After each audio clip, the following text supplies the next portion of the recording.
আসসালামু আলাইকুম রহমতুল্লাহি ওয়া বারাকাতুহু। প্রিয় ভাই ও বন্ধুরা কেমন আছেন? আশা করি সবাই ভালো আছেন। দেশ ও প্রবাস থেকে যারাই এই মুহূর্তে ভিডিওটি দেখতেছেন, আমার পক্ষ থেকে রইল আপনাদের জন্য আন্তরিক মোবারকবাদ। আমি চাই আপনারা ভালো থাকেন, যে যে দেশেই থাকেন না কেন, যে কাজই করেন না কেন, আপনারা যেন সবসময় ভালো থাকেন। আল্লাহ তাআলা রব্বুল আলামিনের কাছে এই প্রার্থনাই করি, প্রিয় মালিক যেন আমার দেশ এবং প্রবাসের ভাইদেরকে সবসময় সর্বদা ভালো রাখে। তো প্রতিদিনের মতো আজকে আবারও চলে আসলাম নতুন একটা ভিডিও নিয়ে, যে ভিডিওতে থাকবে গুরুত্বপূর্ণ কিছু তথ্য। আশা করি ধৈর্য সহকারে পুরো ভিডিওটি দেখে আপনার মূল্যবান মতামত ভিডিওর কমেন্ট বক্সে লিখে যাবেন, কারণ আপনারা ভালোবাসেন বলেই কিন্তু আমি প্রতিনিয়ত একের পর এক ভিডিও আপলোড দিয়ে যাচ্ছি আপনাদের উদ্দেশ্যে। আপনারা যদি আমাকে ভালো না বাসতেন তাহলে আসলে কখনোই আমার ভিডিও বানানো সম্ভব হতো না, এবং আমি কখনো ভিডিও বানাতাম না। আপনারা আমাকে ভালোবাসেন বলেই কিন্তু আমার ভিডিও দেখেন। আমাকে ভালোবাসেন বলেই শূন্য সাবস্ক্রাইবার থেকে SD BP media YouTube channel এবং বিপি মিডিয়া ফেসবুক পেজ 11,000 মানুষের ভালোবাসায় শিখত, শুধুমাত্র আপনাদের ভালোবাসায়। তো আশা করি সবসময় ভালোবাসা দিয়ে আপনাদের পাশে থাকার সুযোগ দেবেন। তো আজকে যাকে নিয়ে ভিডিও করব, সেই মেয়েটা বয়স্ক একজন মানুষকে বিয়ে করতে চাচ্ছেন। বহু মানুষের আসলে বহু ভাইদের প্রবাস জীবনে থেকে আপনার বউ চলে গেছে কিংবা বউ মরে গেছে, বা দেশের যে ভাইয়েরা আছেন আপনার বউ মরে গেছে, সেই ভাইও কিন্তু বিয়ে করতে পারবেন। আপনি চাচ্ছেন একটা মেয়েকে বিয়ে করতে, মেয়ে খুঁজে পাচ্ছেন না, মেয়ে আমি খুঁজে দেব যদি আপনি রাজি থাকেন। এবং যেই মেয়েটা আমি আপনাদের সামনে আজকে নিয়ে আসলাম, সেই মেয়েটা বয়স্ক একজন স্বামী চায় এবং বয়স্ক মানুষকে বিয়ে করতে চায়। তার কারণ হচ্ছে, আপনারা হয়তো প্রশ্ন করতে পারেন যে আসলে যুবক ছেলে থাকতে বয়স্ক লোককে কেন বিয়ে করতে চায়। বয়স্ক লোককে বিয়ে করলে একটা সুবিধা, যে আসলে তাকে হারানোর ভয় থাকবে না। এই মেয়েটা বলতেছে সেই তাকে হারানোর ভয় থাকবে না তার কাছে। এবং বয়স্ক লোক নাকি যথেষ্ট পরিমাণ ভালোবাসে বউকে, আর সেই ভালোবাসাটাই কিন্তু এই মেয়েটা চায়। আমরা পুরুষ আসলে আমরা যুবক ছেলে আমরা আসলে বউকে নাকি ভালোবাসি না, বয়স্ক লোকেরাই নাকি বউকে বেশি ভালোবাসে। তো এই জন্য এই মেয়েটা আসলে, এই আপুটা বয়স্ক লোককে বিয়ে করতে চায়, যে আসলে সে বয়স্ক লোকের যদি আসলে টাকা পয়সা ধন দৌলত অর্থ অলংকার কিছুই না থাকে, শুধু যদি আসলে একটা কাপড় পরে যদি আসলে সেই মেয়েটা একটা কাপড় দিয়ে যদি সেই মেয়েটাকে বিয়ে করতে চায়, এই মেয়েটা বিয়ে বসতে রাজি আছে। এটা আমার কথা না, এটা এই আপুটার কথা। আমার কথা হলে ভিন্ন হবে। তো যাই হোক, আপনারা ভিডিওটা একটু খেয়াল করেন, এই সুন্দরী আপুটা কি বলে। বয়স্ক স্বামী চাই, কারণ তাকে হারানোর ভয় আমার করা লাগবে না। আর বয়স্ক স্বামীরা বউকে অনেক ভালোবাসে, আর আমি এতটুকু ভালোবাসাই চাই, আর টাকা পয়সার আমার দরকার নেই। আশা করি আপনারা এই সুন্দরী আপুটার মূল্যবান কথাগুলো শুনতে পারছেন। এখন আসি মেইন পয়েন্টে। আপনাদের কাছে আমি একটা প্রশ্ন করি, যুবক ছেলেরা বউকে বেশি ভালোবাসে নাকি বয়স্ক লোক বউকে বেশি ভালোবাসে? একটা ছেলের মায়া থাকে 16 ভাগ। যখন সে অবিবাহিত থাকে তখন সেই মায়াটা তার মা বাবা ভাই বোন আত্মীয় স্বজনের উপরেই সেই 16 ভাগ মায়া থাকে। কিন্তু যখন সেই ছেলেটা বিয়ে করে ফেলে তখন 10 ভাগ মায়া চলে যায় তার বউর কাছে, আর 6 ভাগ মায়া আসলে সমস্ত গোষ্ঠী জ্ঞাতির মাঝে থাকে। 10 ভাগ মায়া কিন্তু বউয়ের কাছে চলে যায়। আর এই মেয়েটা বলতেছে বয়স্ক লোক নাকি আসলে বউকে ভালোবাসে। ওদের কথাগুলো হচ্ছে ঠাড়া পড়া মিথ্যা কথা। কেননা প্রত্যেকটা মেয়ে চায় যে আসলে আমার হাজব্যান্ড হবে একটু সুন্দর, একটু স্মার্ট, নম্র, ভদ্র।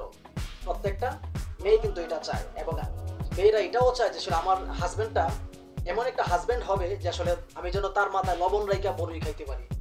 প্রত্যেকটা মেয়ে কিন্তু এটা চায়। আপনি আসলে মানেন আর না মানেন, এটাই বাস্তব কথা। যদি আসলে সব মেয়ে একরকম না, হাতের 5 আঙ্গুল যেমন একরকম না, সব মেয়েও একরকম না। যদি সব মেয়েগুলো একরকম হতো তাহলে ওদের মতো 12 ভাতারি হতো। ওদের মতো কখনো 12 ভাতারি সব মেয়ে না। সব আপুরা যদি আসলে 12 ভাতারি হয় তাহলে ভালো মানুষকে। আপনারা হয়তো ভাবতে পারেন যে আসলে হিজাব পরলে বা কালো ওড়না দিয়ে মাথা ঢাকলে মেয়েরা ভালো হয়, তাও না। যদি হিজাব পরলে যদি আসলে ভালো মেয়ে হতো, ভালো মানুষ হওয়া যেত, তাহলে সবচেয়ে ভালো মানুষ হচ্ছে মিয়া খলিফা, সানি লিওন, এলেক্স স্টার, যেরকম বিশেষ যে পর্ণ তারকারা আছে তারা ভালো মানুষ হতো। কেননা তাদের বহু ভিডিও তারা আসলে আপনার হিজাব পরে সেই শুটিংগুলো করে। বহু ভিডিও আমি একাধিকবার মানুষ আমাকে দেখায় যে আসলে ওদের ভিডিওগুলো। তো যাই হোক, আমার প্রসঙ্গ এটা না। আপনাদের কাছে একটা প্রশ্ন করি আমি, যে আসলে আপনারা মেয়ের ফ্যামিলি থেকে 4 লক্ষ 5 লক্ষ টাকা দেনমোহর দিয়ে কিন্তু বিয়েতে আবদ্ধ হয়, তারপরও অনেক কাজের ক্ষেত্রে দেখা যায় 6 মাস 1 বছর আসলে তাদের বিয়ে টিকে না, 1 বছরের মধ্যে তাদের ডিভোর্স হয়ে যায়। বহু শত শত 100% বহু জায়গায় আছে, আমার নিজে সাক্ষী, আমি অনেক জায়গায় দেখছি এমন যে আসলে 4 লক্ষ 5 লক্ষ টাকা দেনমোহর দেওয়ার পরেও অনেক কাজের ক্ষেত্রে দেখা যায় যে আসলে 6 মাস 1 বছর বিয়ে টিকে তারপর ডিভোর্স হয়ে যায়। আর এই মেয়েগুলো বলতেছে যে আসলে সে আসলে বিনা যৌতুকে বিয়ে করবে, সে বিনা যৌতুকে বিয়ে করবে, সে বয়স্ক লোককে বিয়ে করবে, এই মেয়েটা বলতেছে। আরে আপনাদের কাছে একটা কথা জানতে চাই আমি, মেয়েদের পছন্দ হচ্ছে যে আসলে একটু নম্র ভদ্র, একটু স্মার্ট এবং কি যুবক ছেলে, বৃদ্ধ নয়। এবং মেয়েরা যদি একটু বয়স বেশি দেখে তাহলে বিয়েতে রাজি হয় না। এবং মেয়ের ফ্যামিলির যে মানুষগুলো আছে, যখন মেয়ের সম্বন্ধ দেখা হয়, কাজী যখন একটা ছেলের ছবি দেখায়, তখন সেই ছেলের আসলে কত টাকা বেতন পায়, ছেলের বাড়ির পরিবেশ কেমন, তার মা কেমন, বাবা কেমন, ভাই কেমন, বোন কেমন, সে কী কাজ করে, কত টাকা বেতন পায়, তার চরিত্র কেমন, A to Z সব কিছুর খোঁজ খবর কিন্তু তার পরিবার নেয়, মেয়ের পরিবার নেয়। যদি মেয়ের পরিবার পারত, একটা ছেলের যেই ছেলেরা তার মেয়ের জন্য দেখাশোনা চলতেছে, সেই ছেলের কাপড় খুইলাও চেক করে তারপর চেক। মেয়ের ফ্যামিলি এরকম কঠোরভাবে কিন্তু একটা ছেলের চেক করে। আর এই মেয়েগুলো বলে তারা নাকি আসলে বিনা যৌতুকে বিয়ে করবে। আরে 4 লক্ষ 5 লক্ষ টাকা দেনমোহর দিয়েই তো বিয়ে টিকে না, তার মধ্যে আবার অনলাইনের বিয়ে টিকবে, আরে এই সমস্ত যে ভিডিওগুলো তৈরি করে এই দালালগুলো, ওরা শুধু আসলে মানুষদেরকে ধোঁকা দেওয়ার জন্যই কিন্তু এই ভিডিওগুলো তৈরি করে, বাস এতটুকুই, আর কিছু না। শুধুমাত্র মানুষদেরকে ধোঁকা দেওয়ার জন্যই এই ভিডিওগুলো তৈরি করে, এর চাইতে বেশি কিছু না। আর ওদের ভিডিও থেকে শিক্ষা নেওয়ার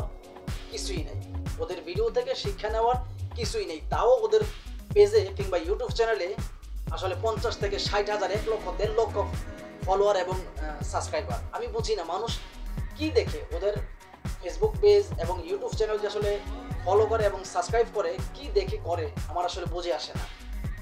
ওদের থেকে কি শিক্ষা নিতে চায় সেটাও আমার বুঝে আসে না। মানুষ একটু ভালো জিনিস খোঁজে, খারাপ জিনিস খোঁজে না। আর বর্তমান সময়ে আসলে আমরা এমন একটা সমাজে বাস করি বা এমন একটা দেশে বাস করি, যদিও আমি আমার বাংলাদেশে জন্ম, আমি আমার দেশের জন্য গর্বিত, কিন্তু এমন একটা দেশে বসবাস করি যে দেশে নারী নির্যাতনের বিচার হয় কিন্তু পুরুষ নির্যাতনের বিচার হয় না।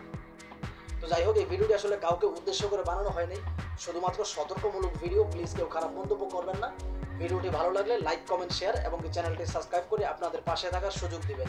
ভিডিওটি যদি ফেসবুক পেজ থেকে দেখে থাকেন তাহলে পেজটি ফলো করতে ভুলবেন না। এমনও হতে পারে আপনার একটা শেয়ার আরেকটা মানুষ দেখে একটু হলেও সচেতন হবে। আমি চাই মানুষ যেন সচেতন হয়, ওদের ধোকায় যাতে কেউ না পড়ে। ভালো থাকবেন, সুস্থ থাকবেন, খোদা হাফেজ।